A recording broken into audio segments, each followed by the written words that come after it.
The mind has many dimensions. As we usually find ourselves, our mind is filled with random thoughts and daydreams. When you place a little bit of demand on your mind and ask it to think about something you want it to think about, the mind can think, instead of just having thoughts.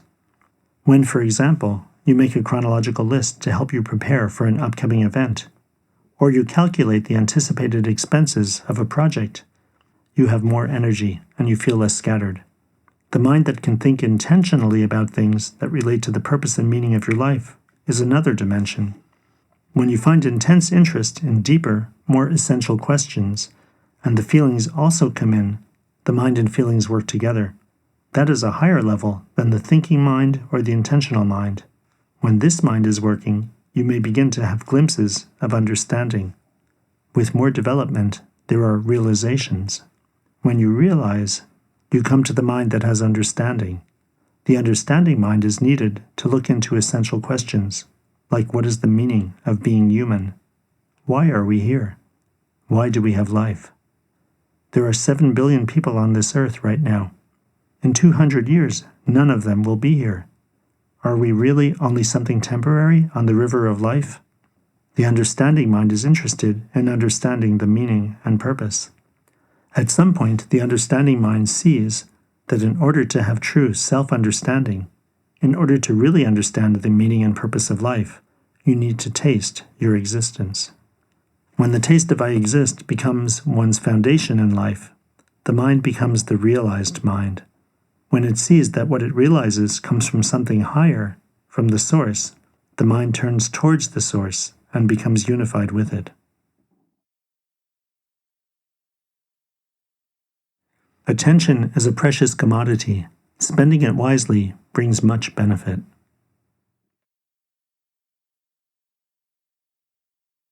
In the whole of existence, there is no fruit sweeter than the present moment.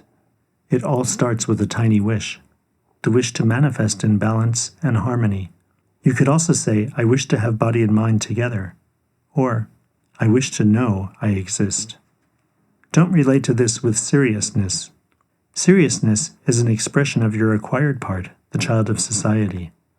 But sincerity is possible when you see you are not so important. Sincerity is an expression of your essential nature.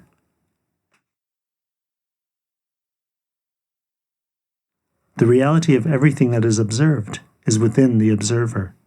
If you look at everything as an aspect of yourself, you are nurtured by whatever you see.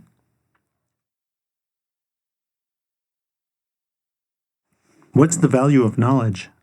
When knowledge has a conscious source, it can have great value. But if you only stick to the thought of that knowledge and you think, I know, that is damaging. It becomes an obstacle that keeps you from seeing, like covering your eyes with your hands. If you think, I don't know, that is even more damaging than I know. Then you think you can rest comfortably and sleep in the passive state. But if you see you don't know, you have some useful knowledge. There is only one thing in the entire existence that is real, you, yourself. Only when you taste, I exist, can knowledge be truth for you. Without that taste, there is no real understanding. Knowledge is very important, but it needs to become being knowledge. Once it becomes being knowledge, it can help you. The mind is like a mirror that only reflects the surface of knowledge back to us. But we need being to make that knowledge transparent. Then we can see through our knowledge, so it can become understanding.